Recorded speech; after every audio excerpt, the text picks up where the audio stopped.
Imagina vivir toda tu vida sin saber leer ni una sola palabra. En la Edad Media, más del 90% de la población era analfabeta. Realmente no tenemos cifras para estimar qué tan extendido estaba el analfabetismo a lo largo de un periodo que abarca más de 1000 años y distintas zonas y etapas. Pero si tomamos como válido lo que nos dice el video, las cifras no se diferenciarían mucho de las estimaciones que se han dado sobre el periodo romano. El historiador William Harris estima que el alfabetismo rondaba entre un 10 y un 15% del total de la población en el imperio. Sin embargo, estos son solo estimaciones y no sabemos realmente qué tan extendido estaba el alfabetismo en la población en general, así como tampoco podemos saberlo para la Edad Media. Entonces, ¿cuál es el sentido de señalar el presunto porcentaje del analfabetismo medieval, teniendo en cuenta que durante toda la historia premoderna nunca fue una característica generalizada de la población? Incluso el propio Harris en su estudio destaca que en zonas rurales de Italia del siglo XIX, como Sicilia, más del 80% de la población era analfabeta. Contrario a la educación urbana, la educación elemental en zonas rurales rara vez se documentaba. Aún así, sabemos que existía, aunque posiblemente con mucha menor presencia que en los centros urbanos. Leer y escribir era un privilegio de unos pocos, nobles, clérigos y monjes. El problema con esta afirmación es que, precisamente, hablar del periodo medieval como si fuese un momento histórico homogéneo y lineal lleva a interpretaciones equivocadas. El periodo abarca más de 1000 años, diferentes lugares, culturas y diversas etapas y momentos históricos que no se pueden encasillar en una sola etiqueta. Y aún así, es problemático afirmar contundentemente que leer y escribir era un privilegio del clero, monjes y unos pocos nobles, incluso si hablamos de la etapa más temprana del periodo medieval. Si bien es cierto que en varios lugares la educación quedó relegada dentro de iglesias y monasterios, esto es una verdad histórica parcial y no toma en cuenta la continuación de la educación laica en regiones del Mediterráneo. A pesar de la desaparición del Imperio Romano y con ello algunas de las estructuras sociales y políticas, aún se preservaban aspectos del sistema político y educativo, principalmente en el norte de Italia. La sociedad lombarda mantuvo mucho de la estructura legal romana y la presencia de una tradición notarial durante el Alto Medieval.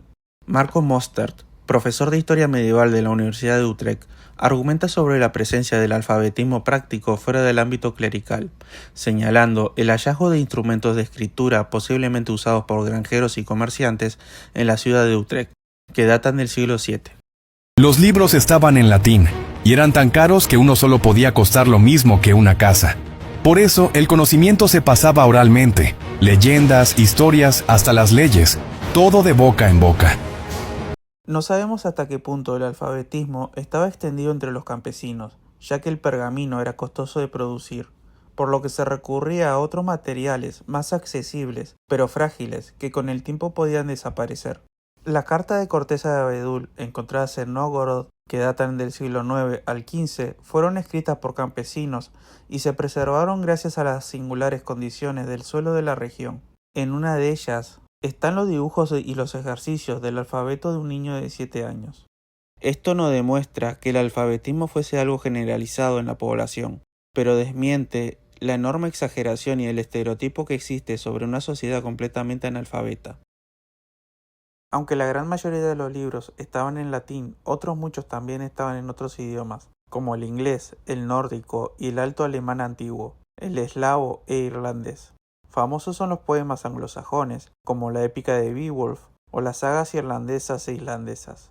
Los programas culturales impulsados por monarcas como Carlomagno en el Imperio Carolingio y Alfredo el Grande en el Reino Anglosajón buscaban no solo educar y entrenar futuros funcionarios entre la aristocracia, sino también a los hijos de las personas libres en general a través de escuelas parroquiales y catedralicias.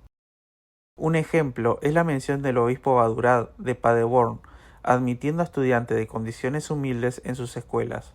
El desarrollo comercial y la estabilidad económica del siglo XII, que resultó de innovaciones en la agricultura, aumentó la productividad y con ello el crecimiento de las ciudades y el surgimiento de una clase media, compuesta principalmente por comerciantes y artesanos. Esto también llevó a una creciente demanda en la educación. Las universidades, que comenzaron como comunidades académicas autónomas, eran una opción ideal para las nuevas clases medias. Pero también estaban las escuelas municipales, que comenzaron a surgir al mismo tiempo. Para el siglo XIII, con la introducción de molinos papeleros, el coste de la producción de libros se redujo considerablemente, y con ello sus precios. Los monasterios ya no eran los principales productores de manuscritos, siendo reemplazados por escribas y copistas de las ciudades. Para el siglo XIII, el alfabetismo, principalmente del vernáculo, estaba tan extendido entre los comerciantes de las ciudades italianas que, según el historiador Robert López, era ya considerado una característica natural.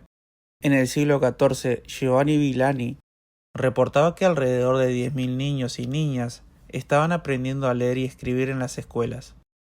Con respecto a la educación de los campesinos, a algunos a quienes no les fue indiferente estos cambios, las escuelas parroquiales fueron fundamentales para su educación. Aunque esto no significa que fuese la norma general para todos, sí es verdad que tenían más posibilidades que antes, para que sus hijos pudieran adquirir al menos una educación elemental.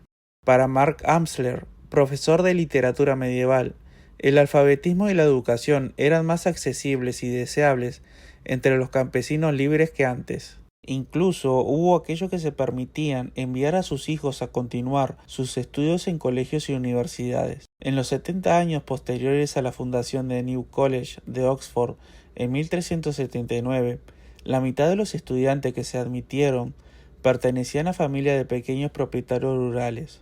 Se estima que entre un 15 a un 20% del total de los estudiantes de las universidades eran de origen pobre o campesino, mientras que la gran mayoría eran hijos de las clases medias urbanas.